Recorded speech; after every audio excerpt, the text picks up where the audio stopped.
परेशान करके कह रहा हूँ कि मेरी फैक्ट्री में एक बदमाश आया 2010-11 में, तब सभा सरकार चल रही थी।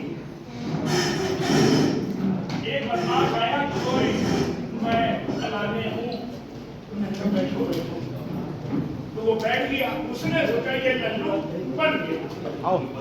मैं बाथरूम से देखिए, इस समय हमारे साथ कानपुर की मेयर प्रज्ञा पांडे जी हैं और अभी इस समय औद्योगिक विकास मंत्री की एक मीटिंग हुई थी, उस मीटिंग में शामिल हुई थी। मैडम, कैसा लगा और किस तरह से ये चर्चा हुई और कैसा आपको महसूस हुआ?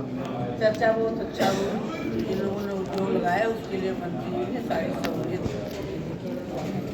तो देखिए, हमारे साथ में प्रज्ञा पांडे जी थी, जिन्होंने साफ तौर से बताया कि औद्योगिक मंत्री पूरे विषय को लेकर के गंभीर है और कतई कोई भ्रष्टाचार और कोई भी अशिष्टाचार जो है सहा नहीं जाएगा।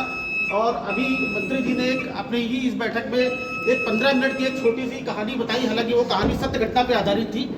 और मंत्री जी ने बताया कि किस तरह से 15 मिनट के अंदर एक अधिकारी को सस्पेंशन दे दिया गया। उसकी वजह सिर्फ ये रही कि उसने उन पेपरों को मांग लिया था जो किसी भी उद्यमी के रखने के लिए ठीक नहीं है। तो देखिए, जिस तरह से यहाँ पर आप देख सकते हैं कि सभी अधिकारी और कर्मचारी उद्यमी। मैडम, कैसा लगा आपकी बैठक कैसी रही? तो देखिए, नीलिमा कटियार जी हमारे साथ में और हमारी नेता विनोद गुप्ता जी, कैसा लगा? क्या कहें? बहुत अच्छा। तो बड़ा उत्साह है लोगों को, उद्यमियों में। सर, कैसा लगा? बहुत अच्छा। सर, कैसा लगा आपको? बहुत ही प्रभावशाली मीटिंग रही। सर, कैसा लगा आपको? बहुत ही बढ़िया मीटिंग रही। देखिए, लगातार जो है उद्यमी बहुत ही प्रसन्न दूसरा मेडिकल में है और आप देख सकते हैं कि बहुत सारे लोग जो है यहाँ पर बहुत ही प्राउड फील कर रहे हैं। और इसी तौर से विकास को लेकर के सर कैसा लगा? सर, आपकी एक बात थी, कैसा लगा आपको मंत्री से मिलकर के आपकी बैठक में? हमें बहुत अच्छा लगा। मैंने जो बात थी वो मैंने बात अपनी पूरी की मंत्री जी से। उम्मीद है कि जल्दी उसको। सर, अपना परिचय हमारे दर्शकों को बता दीजिए। अशरफ रिजवान, मेगानगर क्लस्टर खान। तो देखिए, चर्म उद्योग से जुड़े हुए उद्यमी थे ये, और जिन्होंने साफ तौर से बताया कि बहुत ही किसी को कोई गुंडा तंग करे तो तुरंत चले आइए मेरे पास। आगे चलो। तो आइए सर, थोड़ा सा बात करेंगे। हाँ, इनसे बात करेंगे। विकास मंत्री हैं गोपाल नंदी की मीटिंग थी और मीटिंग में तमाम सारे अधिकारी कर्मचारी सभी लोग थे और बहुत ही उत्साहजनक जो मीटिंग से हुई है। और हालांकि लोग अब निकल रहे हैं यहाँ से। सर, कैसा रहा आप औद्योगिक मंत्री के साथ इस बैठक में? क्या कहना चाहेंगे? देखिए, चूँकि उद्योग बंधु की बैठक इतने वरिष्ठ मंत्री ने ली, इसका हम स्वागत करते हैं। लेकिन जिस तरीके से बुलाया गया, एक तो समय का ध्यान नहीं रखा गया, जिसमें हम लोगों को पीड़ा हुई। हम लोगों को एक टाइम ऐसा आया कि वॉकआउट भी करना पड़ा बाहर जा कर के। एक बात। दूसरी चीज़, मंत्री जी ने बहुत साफ संदेश दे दिया इस बैठक के माध्यम से कि उनके हाथ में कुछ नहीं, वो एक केवल वकील है, वो आपकी बात को आगे ले जाकर देंगे। जबकि ऐसा होना नहीं चाहिए, क्योंकि जो भी विभागीय मंत्री होते हैं और जबकि होते एक उद्यमी है, इसीलिए मंत्री बनाए जाते हैं कि वे उस पीड़ा को कुछ निर्णय खुद भी लें। लेकिन उन्होंने स्पष्ट कर दिया वो निर्णय लेने में शायद सक्षम नहीं, या सरकारी तरफ उनके पास ऐसे पावर नहीं कोई निर्णय ले। हर बात को अपने मुख्यमंत्री के सम्मुख करके उद्यमियों की समस्या का निराकरण कराएंगे, ऐसा इस बैठक से संदेश स्पष्ट है। पिछले औद्योगिक मंत्री आए होंगे, कई बार बैठक हुई होगी, उनसे इनमें कितना अंतर है? देखिए, पिछले औद्योगिक मंत्री माननीय सतीश महाना जी थे, तो ठीक है, उन्होंने कुछ निर्णय तो लिए, लेकिन चूँकि हमारी जो समस्याएं हैं फ्री होल्ड की, इसको लेकर हम आज 2002 से चर्चा करते चले आए। ये कहा जाता कि साहब ये तो भाजपा की सरकार आएगी, व्यापारियों की सरकार आएगी, तो ऐसे करते रहेंगे। लेकिन ऐसा नहीं हुआ। हम निराशा हमें तब भी हाथ लगी जब माननीय सतीश महाना जी मंत्री थे और सतीश महाना जी ने कहा कि मेरे कार्यकाल में हम जमीन को फ्री होल्ड करा देंगे, लेकिन वो ऐसा नहीं कर पाए। किंतु अब हम इन मंत्री से ये अपेक्षा करते हैं इसको फ्री होल्ड कराएं, लेकिन हमें ऐसा लगता है कि शायद ये भी इस जमीन को यूपीएसआईडीसी की जमीन को फ्री होल्ड कराने में सक्षम नहीं है। तो देखिए, बहुत बड़ी चुनौती की बात है और 2002 से एक संघर्ष है उद्यमियों का कि फ्री होल्ड को कराने के लिए, लेकिन बावजूद कई सरकारें आई और गई, लेकिन अभी तक इस फ्री होल्ड की एक छोटी सी टेक्निकल समस्या को सॉर्ट आउट नहीं किया जा सका। हालांकि उसके फायदे सर किस तरह से थोड़ा बताएं। देखिए, सबसे बड़ी चीज़ ये, एक तो मैं बता दूं, फ्री होल्ड करने से सरकार को सबसे सबसे बड़ा फ़ायदा ये होगा कि वो 10,000 करोड़ रुपया उनके पास आ जाएगा फ्री होल्ड चार्ज के रूप में। एक बात हमारा फ़ायदा ये होगा और प्रदेश का फ़ायदा ये होगा कि हम इनके बंधन से मुक्त हो जाएंगे SIDC के, और हम अपनी इंडस्ट्री को फ्लैटेड इंडस्ट्री का रूप दे सकते हैं। जिस तरीके से माननीय महाराज योगी आदित्यनाथ जी फ्लैटेड इंडस्ट्री की बात करते हैं, लेकिन उनको भी धरातल पे उनको ये अधिकारी ये महसूस नहीं होने देते हैं कि अगर इसको फ्री होल्ड कर दें तो ये 3 मंजिला 4 मंजिला दादा नगर में तो आज फ्लैटेड इंडस्ट्री है। आप चले जाइए विजय कपूर के कितना बढ़िया काम किया, नो डाउट हम उनकी बहुत तारीफ करेंगे। आपके मंच के माध्यम से मैसेज जाना चाहिए कि दादा नगर 3-3 4-4 मंजिल की फैक्ट्री चल रही है। आखिरकार क्या ऐसा है जो यूपी SIDC की लैंड में 2 मंजिल 3 मंजिल में फैक्ट्री नहीं बना सकते, किराए में नहीं चला सकते, काम नहीं कर सकते।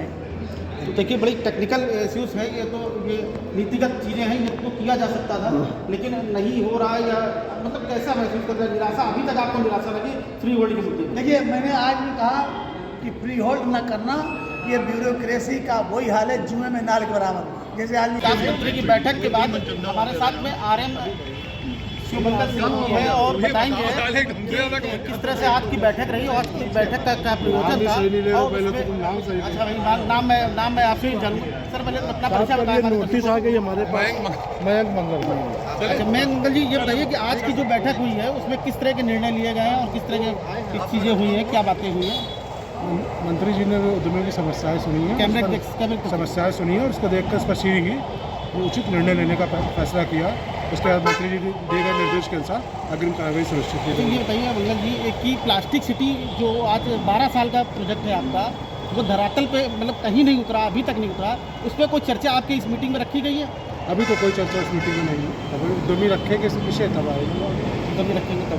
अभी किन विषय को लेकर के फोकस किया? अभी तो यहाँ पर मेन जमीन की गुणवत्ता के संबंध में कानपुर नगर की बैठक हुई थी। तो देखिए हमारे साथ में RM साहब थे, उन्होंने साफ तौर से बताया कि मंत्री जी पूरे मामले को लेकर के सीरियस है और बैठक के माध्यम से ये संदेश देना चाहते हैं कि इस प्रदेश का विकास की जो गति है उसको तेज कैसे हो, यही प्रयास हो। आज औद्योगिक विकास मंत्री नंद गोपाल नंदी का आगमन था और बैठक थी अधिकारियों और कर्मचारियों और उद्यमियों के साथ। एक प्रेस वार्ता का भी आयोजन किया गया था और अब वो कार्यक्रम समाप्ति की ओर है और हमारे साथ में कुछ अधिकारी हैं। सर क्या परिचय है आपका? मैं सुधीर श्रीवास्तव, उपायुक्त उद्योग हूँ। हाँ। और ये आज माननीय औद्योगिक विकास जी की अध्यक्षता में उद्योग बंधुओं की बैठक हुई थी और इसमें सभी उद्यमियों ने अपनी समस्याएं और सुझाव दिए, जिसको नोट किया गया और माननीय मंत्री जी ने आश्वस्त किया है कि इसे हम जल्दी जल्दी जो नियम होंगे या जो सब परेशानी होगी उसका समाधान अवश्य करवाएंगे। सर ये नए जो आपके उद्यमी नए जो डेवलप करना मतलब शुरुआत करना चाहते हैं उसके लिए कोई व्यवस्था है अपने पास? बिल्कुल है, वो समझे और उसको उस तरह से उसको कर सके। बिल्कुल है। देखिए हमारे MSME जो सेक्टर के उद्योग हैं उनके लिए गवर्नमेंट ने अभी नई नीति अक्टूबर में लागू की है, जिसमें कि हम कैपिटल सब्सिडी और छोटे उद्यमियों को 1 करोड़ तक निवेश वालों को हम इंटरेस्ट सब्सिडी भी दे रहे हैं, तमाम अन्य सुविधाएं भी दे रहे हैं और इसकी एक SOP जारी कर दी गई है और उस हिसाब से गाइडलाइन के हिसाब से समयबद्ध काम किया जाए। तो इसके लिए अगर कोई नया बंदा है तो वो किससे जाकर के? ये जिला उद्योग केंद्र हमारा फजलगंज में ऑफिस है। हाँ। कभी भी कार्य दिवस में आके हमारे संपर्क कर सकता है। हमारे डॉक्टर अजय यादव और विकास सिंगल जी हैं, असिस्टेंट कमिश्नर हैं। हाँ। और पूरा स्टाफ है, हम लोग हैं। हम लोग पूरा तत्पर हैं सहयोग करने के लिए, तत्परता से सहयोग करें। तो देखिए हमारे साथ ये अधिकारी थे जिन्होंने साफ तौर से बताया। अब हमारे साथ में कुछ उद्यमी हैं। सर क्या नाम है आपका? मेरा नाम के अरोड़ा है। अरोड़ा जी, आज जो बैठक हुई उससे आप किस तरह से संतुष्ट हैं और क्या? 100% कानपुर विभाग के हर अधिकारी से, जबकि हमारे GM DIC श्रीवास्तव जी, हाँ। मैं इनके लिए मुख्यमंत्री तक से लड़ सकता हूं अगर मेरी ज़रूरत पड़े।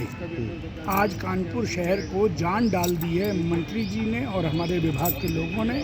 मैं अंत तक यही कहूँगा कि सत्यमेव जयते। जो सत्य है उसको झूठ नहीं कर सकते, झूठा सत्य बन नहीं सकता। मैं फैक्ट्री चलाता हूँ, कारोबार करता हूँ, लेकिन किसी का अहित नहीं करता और ना अहित करने की इच्छा रखता हूँ। क्या इस पिछली सरकारों की अपेक्षा इस बार की सरकारों में एक शब्द बहुत गजब का था, गुंडई। वो डई अब जो है खत्म हो गई, अब गू रह गया। गू का मतलब है गुणवानों की जिंदगी। ये और देखिए किस तरह से बड़े ही उत्साहजनक तरीके से जो है हमारे दर्शकों को आपने बताया। इसके लिए बहुत बहुत धन्यवाद सर आपका। वाकई आपने बड़े ही इंटरेस्टिंग तरीके से हमसे बात की। जर्नलिस्ट प्रदीप वर्मा के साथ राजेंद्र केसरवानी, जन एक्सप्रेस न्यूज।